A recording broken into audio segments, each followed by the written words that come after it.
지난주부터 우리가 나누고 있는 작은 교회 예배와 설교, 설교와 예배 그 책을 우리가 이제 지난주부터 나누고 있는데, 그 책과 연결해서 우리가 우리 자신의 신앙생활이나 또 가정 또 교회 그리고 우리가 살고 있는 사회를 좀 돌아볼 수 있는 주제랑 이 본문의 내용을 좀 연결시킬 수 있겠다 싶어서 시편 6편은 제가 다음 주에 설교를 하고, 오늘은 좀 룻기 이 부분 룻기 전체인데 룻기 전체를 좀 돌아보면서 다시 좀 생각을 해보려고 합니다. 엘리멜렉의 가족인 나오미로 대표되는, 왜냐하면 남자들은 다 죽었기 때문에, 아들 둘인 말론과 기련도 모압 땅에 가서 다 죽음을 맞이했죠. 그래서 이제 나오미가 돌아옵니다.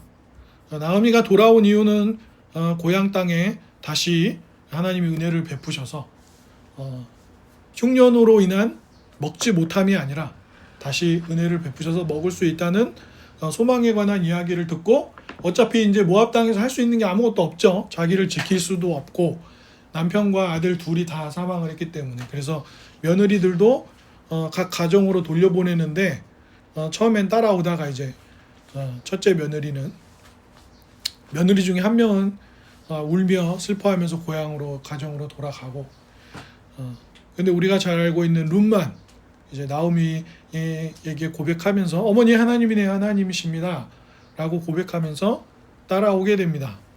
그리고 결정적으로 이야기는 그의 가까운 친척이었던, 제일 가까운 친척은 아니었어요. 기억이 나시겠지만 아무개라는 사람이 등장하죠. 원래는 조상 대대로 내려오는 그 12지파가 나눠받은 약속의 땅의 자산이 있잖아요. 그거를 각 가문이 계속 이어받을 수 있도록 계대 결혼 형식이 이스라엘 사회에 있었죠. 그래서 가능하면 형이 먼저 죽으면 동생이, 또 남자가 그렇게 없으면 제일 가까운 친척이 결혼을 해줘가지고 그 여인과 결혼을 해서 물려받는 상속의 땅은, 약속의 땅의 상속은 그 집안의 이름으로 계속 물려갈 수 있도록, 예를 들어서 특정 지파가 나쁜 마음을 먹어서 자기들만 힘이 좀 강해가지고 계속 그 계대 결혼을 독점했다. 그러면 땅이 어떻게 되겠어요? 그런 식으로 죽음을 맞이하는 집안의 땅은 다 그 특정 지파 가져갈 거 아니에요. 그런 일을 막는 거죠. 그리고 하나님이 약속의 땅에서 땅을 주었다는 것은 무슨 의미가 있어요? 약속의 땅을 줘서 그 각 사람들에게 복을 준다는 의미가 있으니까 그것이 빼앗겨지지 않도록 그런 조치를 한 겁니다. 근데 그 사람이 처음에는 욕심 부려가지고 가지려고 하다가, 그죠? 자기 땅이 될 것처럼 욕심을 부리다가 결국에는 보아스에게 넘어가고, 보아스가 룻과 결혼을 해서 아이를 낳죠. 그래서 아까 그 아이가 누구라고요? 보아스가 결혼해가지고 아이를 낳고 나오미가 기뻐하고 동네 사람들이 즐거워해 줬어요. 그 사람 이름이 뭐예요? 오벳이에요. 오벳. 그 오벳이 누굽니까? 다윗의 할아버지, 그리고 아버지인 이새의 아버지, 그러니까 다윗에겐 할아버지죠. 그리고 이 족보가 언급되면서 다윗을 낳았더라 하고 끝나는 거에 또 중요한 의미가, 두 가지 의미가 있는 거죠. 다윗이 왕이 된다는 의미가 있고, 또 하나는 다윗으로 상징되어지는 구원자 메시아가 올 것이다 라고 하는 것. 그래서 마태복음이 시작하면서 아브라함과 다윗의 자손 예수의 세계다 그러면서 예수님이 대표적인 아브라함과 다윗의 후손이다. 근데 하나님이 아브라함과 다윗에게 무슨 약속을 해줬습니까? 한 후손이 만민에게 복을 끼치게 될 것이다. 한 왕이 나오는데 그 왕은 너희들처럼 실수도 안 하고 잘못도 안 하고 영원히 다스릴 것이다. 약속을 주셨는데, 그 약속의 성취가 마태는 누구라고 얘기하는 거예요? 마태복음 시작하면서 그게 예수님이다 라는 얘기를 마태는 하고 싶은 거죠. 그래서 마태복음이 제가 어떻게 되어 있다고 말씀을 드렸죠? 5개의 예수님의 5번의 설교가 있어요. 이런 식으로. 그리고 그 5번의 설교가 끝나면 예수님이 5가지 행동을 합니다. 그래서 말씀과 행동, 말씀과 행동, 말씀과 행동 이래서 10개의 고개가 있어요. 근데 기본은 5개예요. 왜 5개라고 했죠? 마태 어느 나라 사람이에요? 세리 출신이지만 유대인 출신이죠. 마태는 유대 문화나 역사를 잘 이해하고 있는 사람입니다. 말씀도 그렇고요. 모세오경이 이스라엘 사회에 중요했고 창세기, 출애굽기, 레위기, 민수기, 신명기까지가 모세오경이라고 불리는 중요 내용이기 때문에 모세가 기록한 그 중요한 내용을 어떻게 해요? 마태복음으로 옮겨온 거예요. 그래서 예수님이 5번 설교하고 5번 행동하셔. 예수님이 하나님이시고 예수님이 우리 구원자야 라는 거를 유대인들은 더 잘 이해하겠죠. 그러니까 예를 들면 우리는 넘어질 때 어떻게 해요? 한국 사람들 넘어지면 뭐라고 해요? 뭐 여러분 외국인이에요. 여러분 왜 이래? 아이고 뭐 이런 거 많이 하잖아요. 근데 외국 사람들도 아이고라 그래요? 안 해요 그렇게. 영어권에서 뭐 웁스 이러거나 아니면 다른 감탄사를 내죠. 그러니까 그 감탄사도 다 달라요. 오리들이 이렇게 끼우뚱 걷는 걸 우리는 어떻게 건다 그래요? 뒤뚱 건다 그러잖아요. 그 일본 사람도 그렇게 말해요? 다 다르게 말해요. 자기들이 쓰는 의성어나 의태어는 다 따로 있어요. 미국 사람들 멍멍이들 짖는 거 뭐라? 우리는 멍멍. 그리고 이제 소리 잘 내는 사람들은 진짜 멍멍이 소리 막 내잖아요. 정종철 씨나 이런 개그맨들이나 이렇게 소리 잘 따라 하시는 분들은. 근데 미국에서는 뭐라 그래요? 바우와우라고 하잖아요. 그럼 이제 들으면 그러는 거예요. 우리가 들으면 야 어떤 멍멍이가 짖는데 바우와우 이런 멍멍이가 어딨냐? 그 사람 우리는 그렇게 얘기하고 저 사람들은 멍멍이가 막 다른 소리도 내고 그러는데 왜 멍멍 서로 뭐라 그러는 거예요. 서로 그런 소리가 아니라고. 그죠? 그러니까 문화마다 이해하는 게 조금씩 차이가 있죠.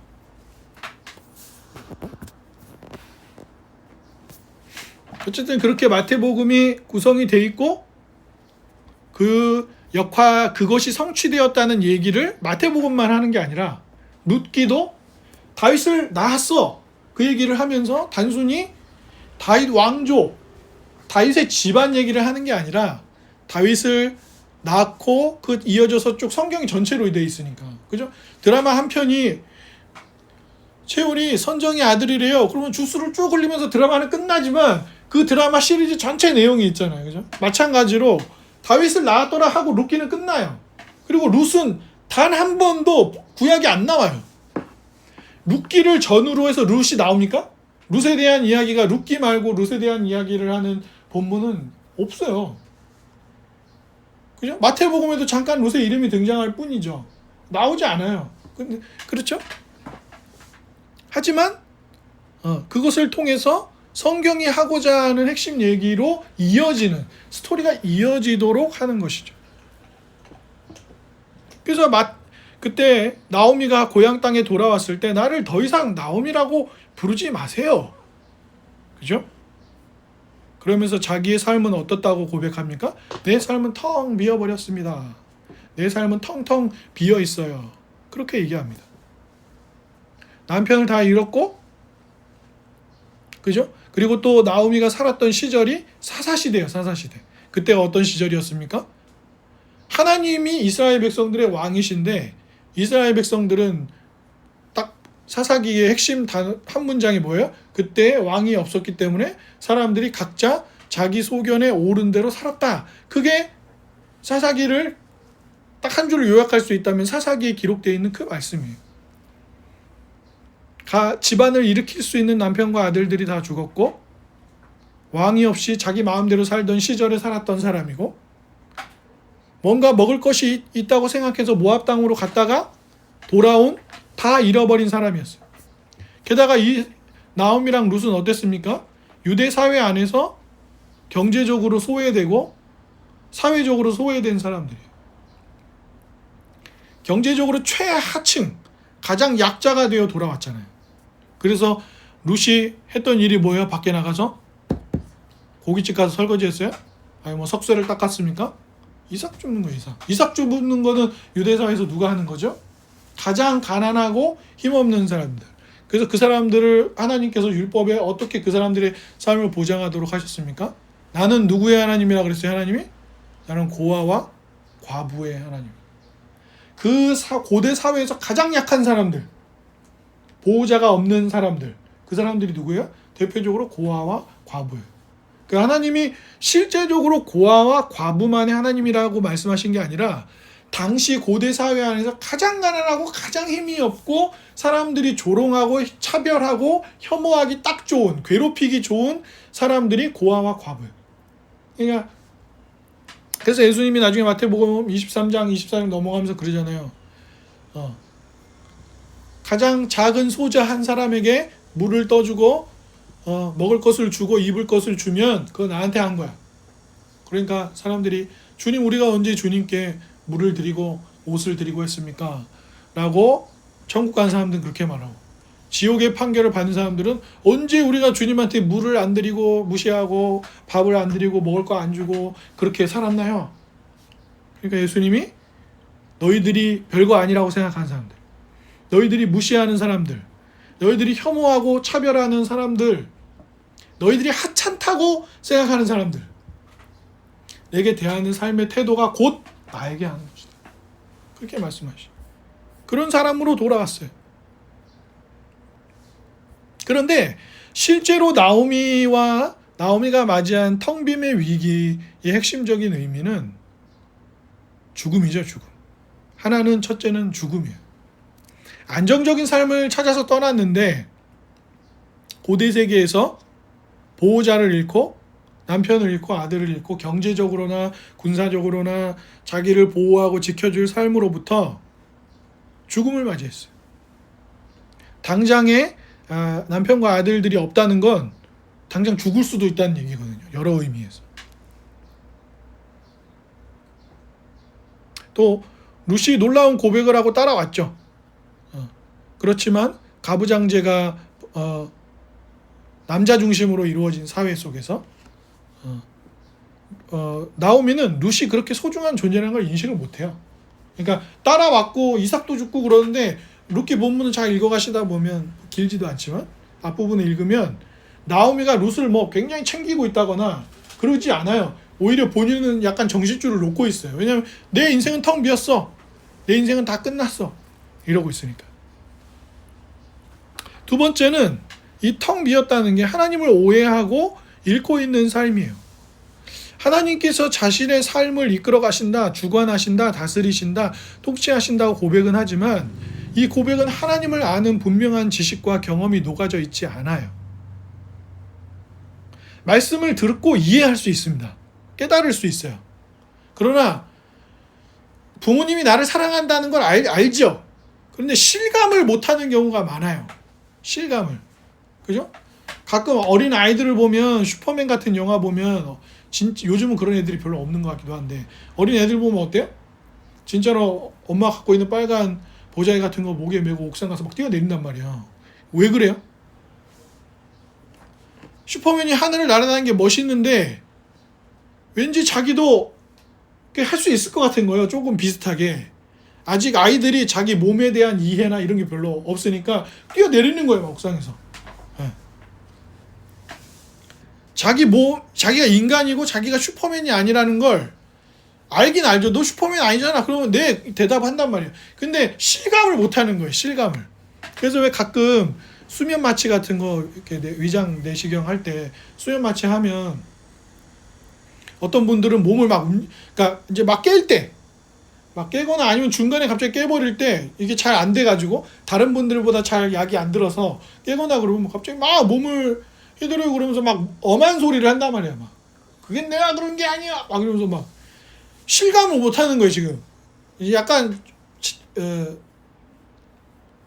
잠들게 한, 몸을 좀 고통에 반응하지 않도록 한 상태를 만들었으니까 딴소리 하고 막.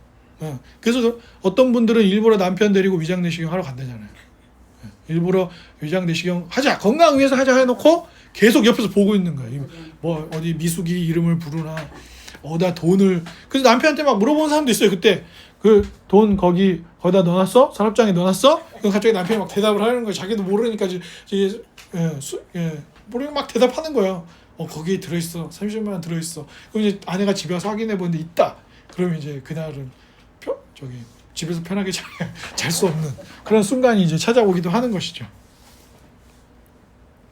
자신이 속해 있는 이스라엘과 하나님과의 관계, 또 하나님께서 그 백성들을 지금껏 돌봐오신 손길을 오해하고 있어요. 과거 하나님의 돌보심을 알고 기억했다면 나오미나 나오미네 가족이 은혜를 구했겠죠. 고향 땅을 쉽게 떠난 건 아니겠지만 떠나거나 그런 결정들을 그렇게 하지 않았을 거예요. 그러니까 자기 삶이 텅 비었다고, 나는 이제 마라라고 불러달라고, 내 삶이 너무 쓰다고 그러죠. 그리고 하나님을 원망하잖아요. 하나님이 내 삶을 그렇게 쳤다, 만들었다. 근데 여러분 잘 보세요. 엘리멜렉의 가족들이 고향 땅을 떠날 때 하나님이 가라 그랬어요? 아브라함처럼? 갈대아 우르를 떠나라, 지금 고향 땅을 떠나라, 모압에 가서 선교를 해라, 하나님이 그러셨나요? 아니에요. 그죠? 그리고 하나님께서는 이스라엘 백성들에게 자신의 백성들을 치료하는 여호와 야훼 하나님이라는 사실을 잘 보여주셨어요. 그죠? 그런데 나오미나 가족들은 그거를 잘 인식하지 못하죠. 그러면서 어디에 빠져 있어요? 자기 연민에 빠져 있어요. 이건 다 하나님 때문이야. 하나님이 이렇게 하셨어. 내 삶 너무 힘들어. 그죠? 그러니까 우리도 마찬가지예요. 여전히 신앙생활을 하면서도 또 인생을 살면서 저는 개인적으로 정말 안타깝게 생각하는 거는 제가 인터넷에도 종종 그런 사람들을 보는데, 요즘 진짜 유튜브를 많이 하고 유튜브 시도하는 분들도 많이, 하다가 안 하는 경우도 있고 몇 년을 쉬다가 다시 하는 경우도 있지만 유튜브 하는 분들이 많아요. 자기 일상을 찍어 올리거나 이런 분들 많습니다. 근데 구독자 되게 많은 채널 중에 하나가 그냥 중소기업에서 좀 몸으로 일하시는 노동하는 분의 유튜브가 60만 70만 구독자가 그렇게 되는 채널이 하나 있어요.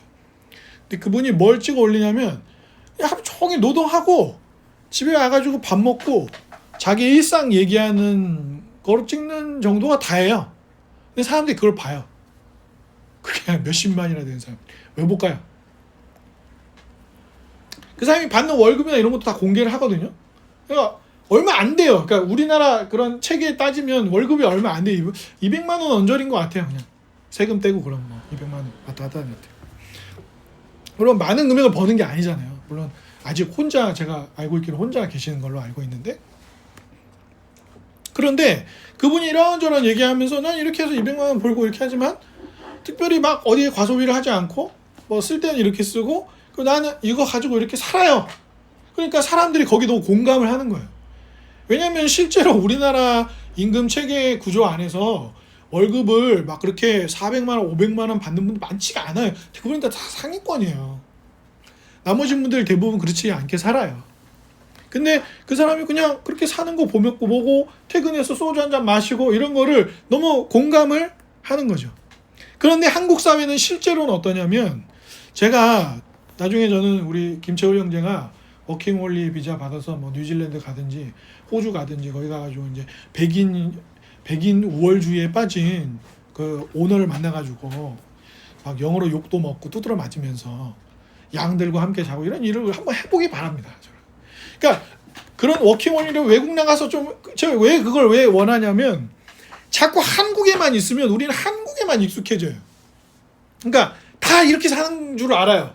다 대한민국 사람들처럼 사는 줄 아는데 안 그래요. 안 그래.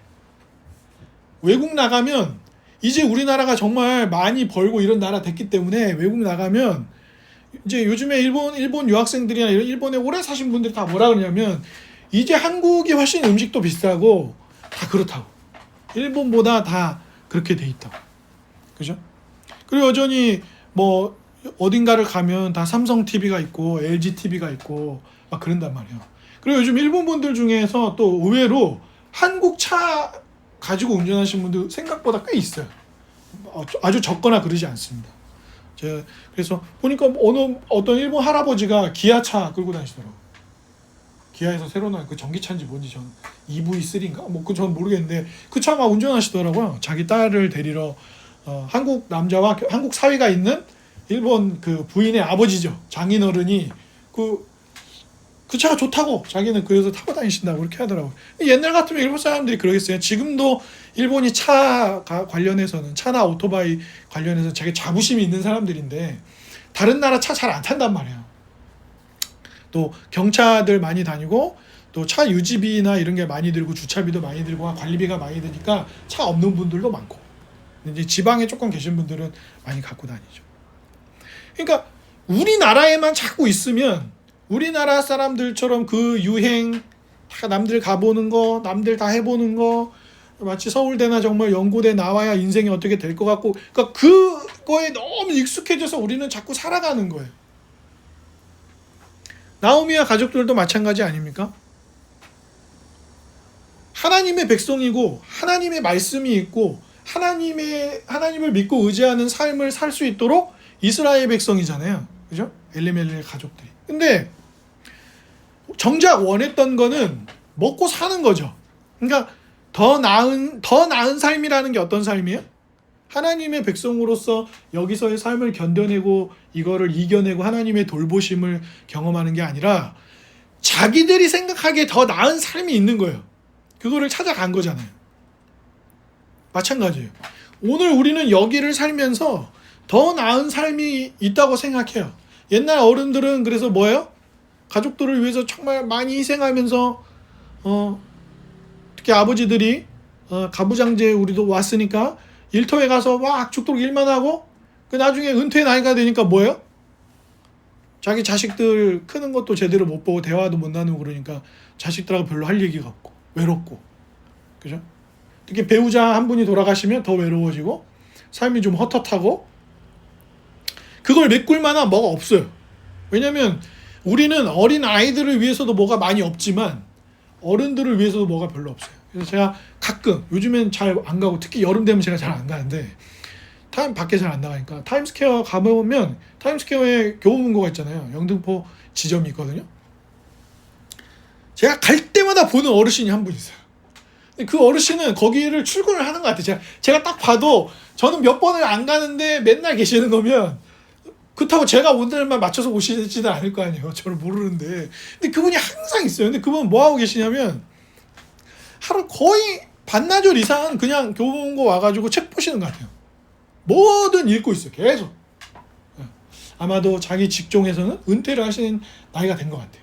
그러니까 와서 계속. 근데 별로 그분은 그나마 다행인 거는 슬퍼 보이지 않아요. 뭐 할 일이 없어서 내가 여기 와 있어가 아니라 정말 책을 열심히 읽으시더라고요. 항상. 아마 제가 생각하기엔 거기 와서 책을 굉장히 지금 읽은 책이 이미 상당히 많지 않을까 생각이 됩니다. 예수님을 믿든 예수님을 믿지 않든 우리는 다 더 나은 삶이 있다고 생각한단 말이에요.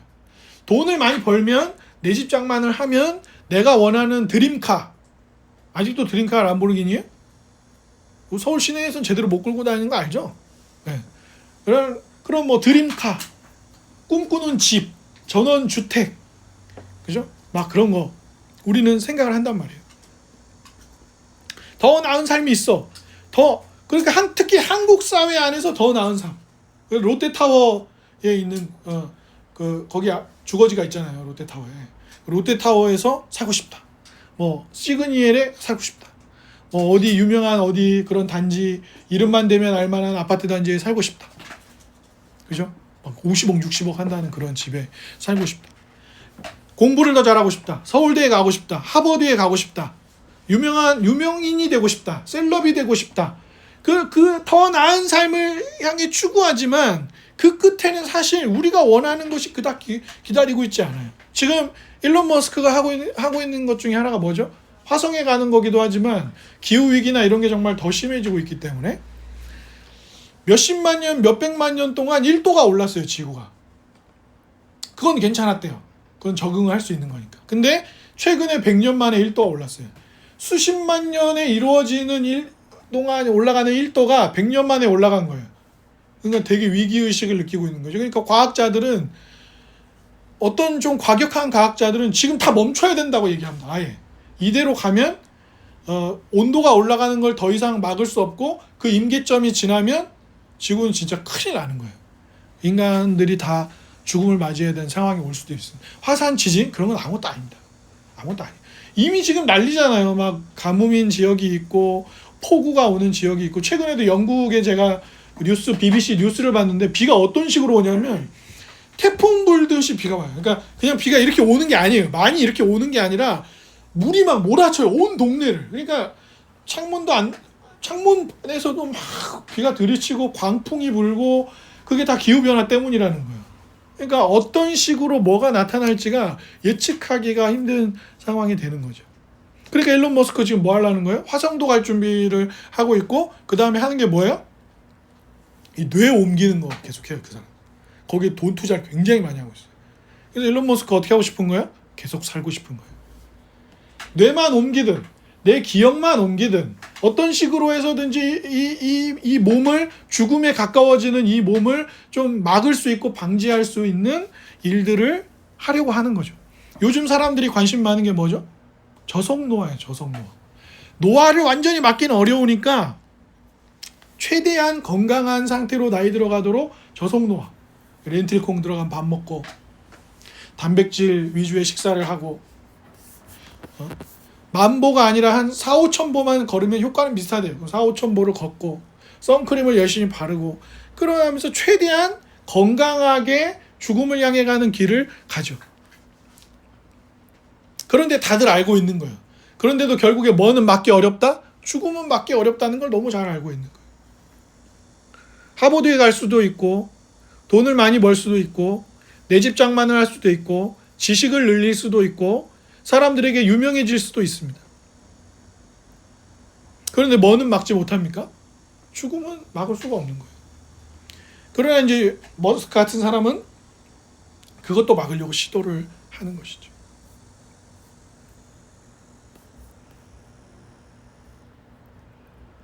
우리는 어떻습니까?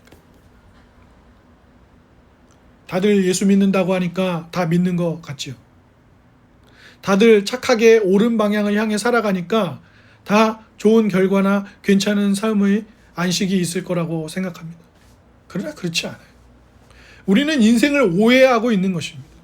성경은 철저하게 우리를 향해서 하나님이 만물을 주관하고 계신다고 단언합니다. 거기에 어떤 의심의 그림자도 들려져 있지 않고 보여지지 않아요. 성공한 사람들이 요즘 많이 하는 얘기가 있어요. 운칠기사. 운 좋은 놈 못 이긴다는 거예요. 네. 본인들이 그러니까 노력이 안 중요하다는 게 아니라, 그 얘기 누가 했죠? 1%의 재능과 99%의 노력이 필요하다고 누가 얘기했어요? 네? 누가 얘기했어요? 그거 유명한 양반이 하시잖아요. 아인슈타인이 그 얘기 했잖아요. 그 얘기 왠지 아세요? 노력은 많이들 한다는 거예요. 다들 노력한다는 거예요. 근데 실제로는 그 1%의 능력, 재능, 1%의 영감이 없어서 더 위대한 성공은 어렵다라고 본인은 그걸 얘기한 거예요. 99% 노력을 강조하려고 한 게 아니라 그 1%의 재능이나 영감, 하늘이 주는 기회, 그거를 얘기한 거거든요. 어떤 사람의 인생을 보면 이렇게는 안 돼? 싶은 게 있잖아요. 그죠? 요즘은 여러분들은 잘 모르겠지만 QWER이라는 밴드가 있어요. 젊은 사람들 많이 좋아해요. 밴들이 많이 있습니다. 근데 거기 보컬 하는 그 여성분이 있어요. 근데 한국에서 고등학교 때 아이돌을 하고 싶어가지고 노래를 열심히 준비해가지고 연습생이 됐어요. 연습을 하다가 데뷔를 막 하려고 했는데 회사가 망했어. 그래가지고 안 됐어요. 그래서 이제 대학이라도 가려고 막 준비하고 그래서 학교를 붙었는데 갑자기 뭐 다리가 확 부러져가지고 몇 개월 동안 못 움직이게 됐어. 학교를 갈 수가 없잖아요. 움직이질 않아야 돼, 병원에서. 학교를 못 갔어. 그래가지고 일본에서 또 아이돌을 뽑는다 그래가지고 어렸을 때부터 일본 좋아해가지고 일본 아이돌에 도전에 됐어. 붙었어. 근데 코로나가 터졌어. 그러니까 못 가. 붙었는데 못 가, 일본에. 뭐 이런 식으로 계속 가수 되고 싶어 하는데 안 되는 거예요, 계속. 그거 어떻게 할 거예요? 다리 부러지는 걸 누가 알 수가 있었어요. 코로나가 터질 거를 알 수가 있었어요. 내가 연습생으로 들어간 회사가 망할 거라는 거를 내가 알 수가 있었어요. 아무것도 알 수 없는 거예요. 근데 어쨌든 결국에 이렇게 밴드가 돼가지고 지금은 뭐 알려진 인물이 된 거죠. 그러니까 팬들은 그걸 알고 있으니까 더 마음이 쓰이는 거예요. 아, 이렇게 고생해서 안 될 것 같아서 20대를 거기다 그 시간으로 보냈는데 아무것도 못한 상태로 이렇게 돼 있더니 이렇게 됐네 하니까 더 마음을 투영시키는 거죠. 그런데 성경은 그걸 운, 신의 장난 뭐 이렇게 얘기하는 게 아니라 하나님이 우리의 삶을 주관하신다고 단호하게 얘기합니다. 그런데 나오미의 문제와 고통은 하나님을 스스로 오해하고 떠났다는 거예요. 우리 삶이 그렇잖아요. 어려운 일이 생겼는데 이렇게 어려운 일이 생겼으니 하나님을 좀 알고 하나님 앞에 나오는 기회로 여겨보면 어때? 라고 제가 아무리 좋게 얘기해도 쓸데없는 얘기를 하지 마라. 교회에 오라는 얘기 좀 하지 마라. 이렇게 얘기 듣기가 더 쉬워요. 그러나 하나님이 룻에게 도대체 무슨 일을 하셨는지 우리는 알 수는 없으나 룻이 어머님의 하나님이 나의 하나님이 된다고 고백할 때 룻의 고백 안에는 아주 단호한 신앙의 의미가 들어있는 고백을 해요. 룻이. 하나님 룻에게 정확히 어떤 일인지 우리는 모르죠. 언약의 이름인 야훼를 고백한단 말이에요. 룻이. 이거는 누가 가르쳐준 건지 옆에서 본 건지 어떤 건지 다 알 수 없지만 하나님이 룻에게 은혜를 베푸셔서 룻은 너무 정확하게 언약의 이름인 야훼 하나님을 언급하며 고백하고 헌신합니다. 보아스도 안 해도 되는 일, 나이 든 남자의 과욕이나 잘못된 모습으로 보일 수 있는 일에 용기를 내고 헌신을 해요.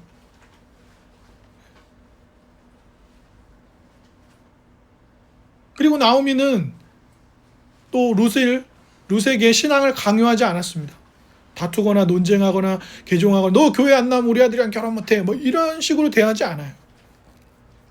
결국에 룻기는 우리에게 뭘 얘기해 주냐면 이러한 일상을 살아내고 용기를 내고 헌신할 수 있었던 삶의 기저에는 하나님이 이들에게 베푸신 은혜가 있었다라고 얘기합니다. 갑자기 어느 날 아빠가 되는 거예요. 갑자기 어느 날 엄마가 됩니다. 저 아내도 가끔 그럴 텐데 저도 가끔 채우리 아기 태어났을 때나 어렸을 때 사진이나 영상들을 보거든요. 그럼 언제 저렇게 컸지? 싶기도 하고 이때는 이랬구나 저랬구나 이렇게 작았구나 그런 생각들도 합니다. 잘 못하지만 아빠로서의 책임감도 있죠. 그러니까 제가 해줄 수 있는 것들을 아이에게 해주려고 노력을 합니다. 저는 아침을 거의 안 먹지만 채우리는 어쨌든 뭐라도 먹여서 학교에 보내려고 노력을 해요. 그런 것은 어디서 나오는 것입니까? 일종의 책임감이에요. 부모님으로부터 받았던 사랑을 다시 돌아보는 것이기도 합니다.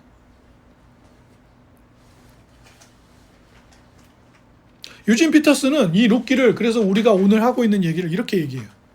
세상 속에서 일하고 계시는 하나님에 대해 말하는 크고 광대한 성경의 이야기를 읽고 있으면 우리 대부분은 깊은 인상을 받게 된다.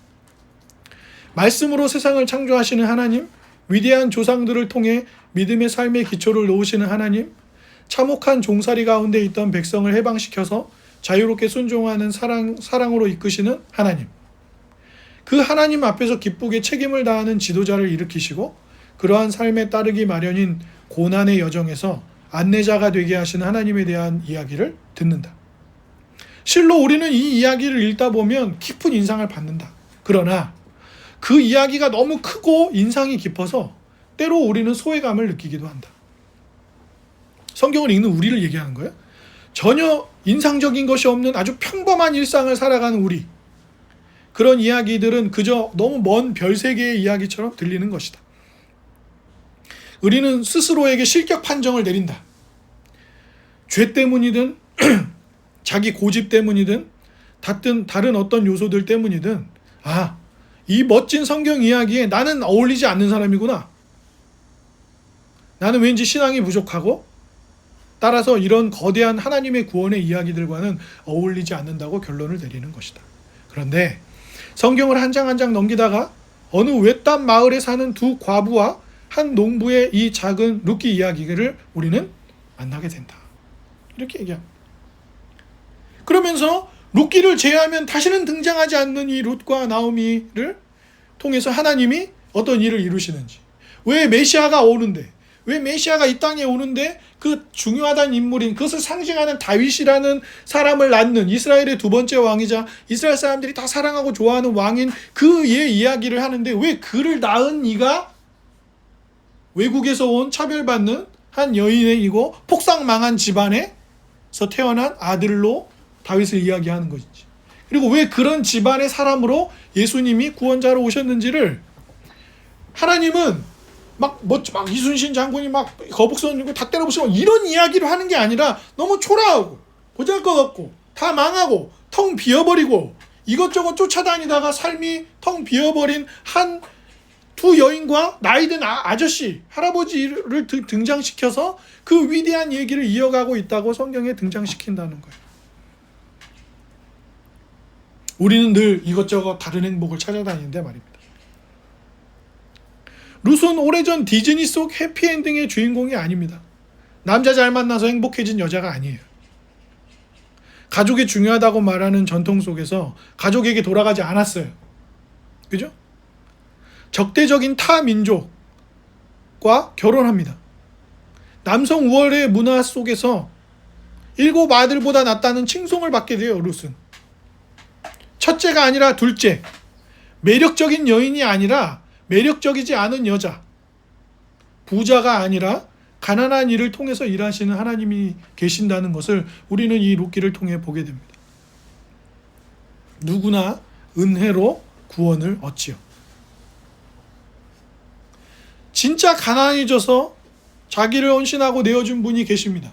룻과 나오미와 보아스의 헌신이 그렇고, 하나님이 이들을 통하여서 메시아가 오도록 만드신 그 역사도 그런데, 그걸 정말 전면적으로 보여주신 분이 누구예요? 하늘 보좌를 버리고 자기를 비우고 헌신하고 우리를 위해 죽기 위해, 우리의 죄를 지고 형벌을 받기 위해 이 땅에 오신 분이 계신다는 거예요. 그거를 믿을 때 오늘 죽을까? 했다가 하루 더 살아보자. 예. 그 옛날에 그 얘기 하잖아요. 예? 박찬호 씨한테 그 얘기를 전달한 분이 있잖아요. 죽으려고 한강에 갔다 이거예요. 뛰어내리려고 그랬어요. 근데 박찬호가 오늘 경기도 졌다는 뉴스를 본 거예요. 야, 지냐? 박찬호도 이렇게 150km 더 공을 던지는데 지냐? 박찬호 씨가 직접 얘기한 거예요. 자기가 그 얘기를 직접 들어가지고. 그래가지고 나도 인생이 이런데 박찬호도 이러네? 안 그래도 IMF도 오고 막 그랬는데. 그래서 박찬호 이기는 거 한 번만 보고 그 다음에 죽자 그랬다는 거예요. 그런데 박찬호 또 지기도 하고, 그리고 그 다음에 이제 이기고 그런 걸 봤다는 거예요. 그러면서 이 사람도 이렇게 하는데 나도 용기를 내서 좀 살아볼까 그랬다는 거죠. 내 커가는 아들을 보니까, 딸을 보니까, 부모님을 보니까, 배우자를 보니까, 내 주변에 또 다른 사람들을 보니까 하루 더 버텨볼까 싶은 날들이 올 수 있다는 거죠. 근데 우리는 언제 그러냐는 거예요. 언제 그러고 개뿔도 없어 보이는데 왜 누군가를 도우려고 하는 거죠? 아무것도 없는데 왜 누군가를 도와줘요? 왜 누군가에게 선의를 베풀고 흘려보내는 삶을 살아가는 겁니까? 왜 그런 선택을 하는 거죠? 하늘 보좌를 버리고 이 땅에 와서 사람이 되어서 사람으로부터도 무시당하는 자리까지, 그 자리의 끝까지 자기가 지은 인생들이 자기를 죽이는 자리까지 가신 분이 있다는 것을 우리가 아는 거예요. 그리고 그 은혜의 이야기의 편린들, 그 이야기를 상징해 줄 수 있는 이야기들이 이 룻기에 등장하는 것입니다. 여기 나오는 주요 인물들은 다른 성경 본문에서 이제 다시 잘 등장하지 않아요. 다윗처럼 잘 안 나와요, 많이. 다윗은 많이 나오잖아요. 그죠? 다윗이 얼마나 많이 나와요. 사무엘 상하에도 나오죠. 열왕기 상하에도 나오죠. 역대 상하에도 나오죠. 죽었는데 이름이 계속 나와요. 이 왕은 다윗과 같지 못했더라. 이 얘기로 다윗의 이름은 계속 거론됩니다. 그죠? 사랑하는 여러분, 지난 한 주도 열심히 지내셨을 거예요. 아니면 좀 재미가 없었을 수도 있어요. 슬픈 일이 있었을 수도 있습니다. 뭔가 잘 해결이 안 되는 일 속에 헤매고 방황하셨을 수도 있습니다. 그래서 우리는 생각했을 거예요. 더 나은 삶이 있어. 이 돈 문제를 해결하면, 이 집 문제를 해결하면, 이런 것들을 해서 나의 수입을 계속 만들어 놓고 공부를 잘하고 이렇게 해놓으면, 그죠? 어떻게 해요? 저는 몰랐는데 우리나라가 이렇게 좋은 나라가 된지 몰랐어요. 옛날에 우리나라 사람들이 어떻게 했죠? 해방하고 전쟁 나고 막 이 시절에 자기 가족 중에 동경대 출신이 있다거나 일본의 유명한 대학 출신이 있다거나 그러면 한국 사회에서도 엄청 쳐줬단 말이에요. 옛날 우리나라에서 어떻게 해요? 하버드 나왔대, 어디 나왔대 그러면 막 이렇게 캠브리지에서 공부하고 왔어. 옥스퍼드 출신이야. 이거 뭐 얼마나 위대해 보이냔 말이에요. 근데 처음 알았는데 연세대나 고려대 어학당 있잖아요. 그건 연세대나 고려대 학위를 주는 게 아니라 거기 어학당을 다니는 거예요. 돈 많이 내고. 다만 이제 연대나 고대가 그 한국어 배우는, 외국인들이 한국에 와서 한국어 배우는 그게 좀 잘 돼 있다고 알려져 있으니까 많은 돈을 내고도 거길 가는 건데, 그 어학당 다니는 건데도 막 와서 사진을 찍더라고. 부모님 와가지고. 외국 부모님이, 야, 연세대 이렇게 좋은 연세대에서도 한국어 배우는 거야? 그래서 부모님이 막 사진을 찍고 막 포즈를, 무슨 진짜 연세대 붙어가지고 박사학위라도 딴 것 마냥 너무 좋아. 그리고 연세대 캠퍼스 돌아가면서 막 사진을 찍고, 가족들이 그 연세대학교 학식 주는 학교 식당 가가지고 사 먹으면서 가격이 이렇게 싼데 막 이렇게 많이 주고 이렇게 맛있고 막 연세대 여기가 거기 그 드라마에 나왔던 거기지 막 그러면서 어머니는 계속 아버지랑 딸을 옆에 두고 자기는 사진을 찍으러 계속 돌아다니는 거예요. 옛날에 생각할 수 있었어요? 뭐 지금 솔직히 말해서 전 세계 대학 맨날 뭐 100등 안에 드는 대학 뽑으면 우리나라 대학은 많이 안 들어가 있어요. 왜냐하면 인도나 다른 나라들의 규모가 워낙, 캠퍼스 규모가 워낙 큰 대학들이 많아서 그런 대학들이 들어가 있는 경우가 많단 말이죠. 근데 많이 바뀌었어요. 한국 노래, 한국의 무엇이 세계 사람들한테 인기가 있고 주목받는 시절이 됐단 말이죠. 그런 날이 올 거라고 누가 생각을 했습니까? 그 나라를 뺏기고 민족 상잔에 서로를 죽이는 슬픈 일을 겪고 살아온 우리가 어떻게 그렇게 될 수 있냐고 생각했단 말이죠.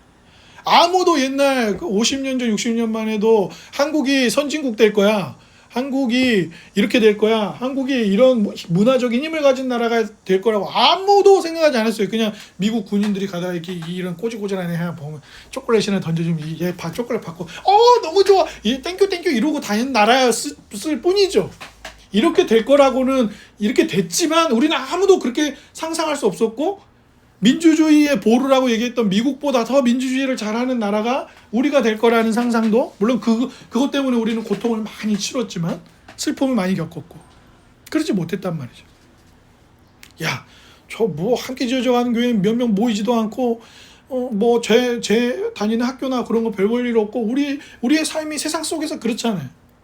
그런데 하나님이 우리에게 주신 그 예수 그리스도를 통하여 우리에게 주신 은혜로 우리가 뭔가 하나 할 때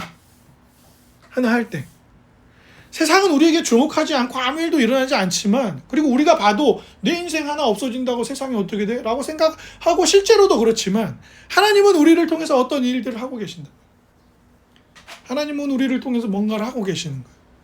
누군가를 위해서 따뜻한 친절을 하나 베풀 때, 누군가에게 뭔가를 하나 할 때 하나님은 우리를 통해서 일하시는 거예요. 보아스의 친절이, 나오미의 참음이, 또 룻의 헌신과 참음이 그 메시아가 오는 과정에 일한 일이 된 것처럼 하나님은 계속해서 우리를 그렇게 사용하신단 말이에요. 우리는 자꾸 대한민국 안에서 뭐 어떤 교회가 1등이야, 어떤 목사가 설교를 제일 잘해, 누가 이런 게 최고지, 이런 얘기를 하지만 하나님은 우리를 통해서 우리에게 계속 그리스도를 보여주시고, 그리스도가 우리를 위해서 어떤 헌신을 했는지를 알게 하셔서 서로에게 작은 친절을 베풀며 살도록 하신단 말이에요.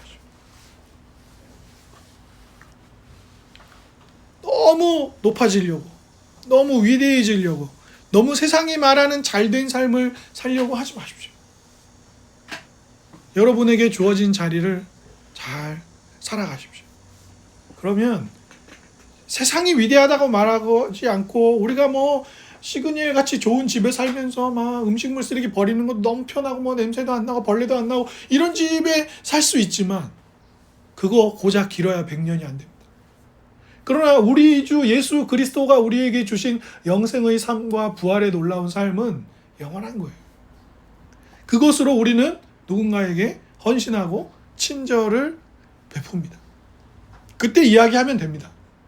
그리스도께서 나 같은 죄인을 위해 이렇게 하셨기 때문에 나는 그저 이 작은 행동과 삶을 살아냈을 뿐입니다 라고 고백한다면, 룻기를 제외하면 전혀 등장하지, 성경 다른 곳에 중요 인물로 전혀 등장하지 않는 이 두 여인과 보아스의 삶처럼 하나님 우리의 삶을 통해 그렇게 일하실 것입니다. 아멘.